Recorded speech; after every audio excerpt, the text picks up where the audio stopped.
In this quick tutorial, what we're going to do is we're going to use this image right here of the horses. We're going to create a clipping mask. But the first thing we're going to do is we're going to add some text, and then we're going to add a stroke to that text. So I'm going to just come over to the right side here at the moment because we have the image locked, and I'm just going to double click on the image and press enter. The next thing I'm going to do is I'm going to come over to the text tool, and you can set your attributes up here, such as the text, the font that you want to use, the size of the text, and so on. I'm going to click here once, and I'm going to type horses.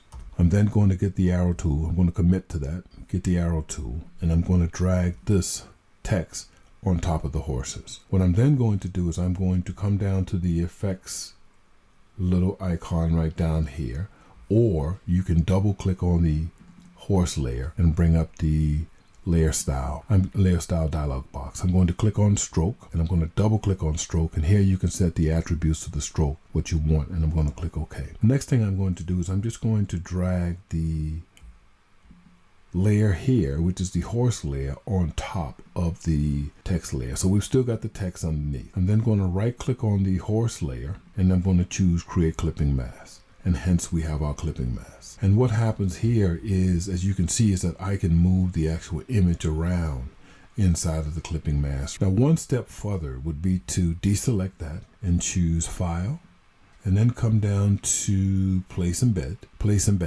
and then I could choose a background image, for instance. And then I could just stretch the background image to where I want it and place it just exactly how I want it to look. And then I could just drag the background image all the way down underneath. And hence we've created our text. So in this quick tutorial, we've looked at how to create a clipping mask. First, we've typed some text. Then what we've done is have added a stroke to the text and then created our clipping mask.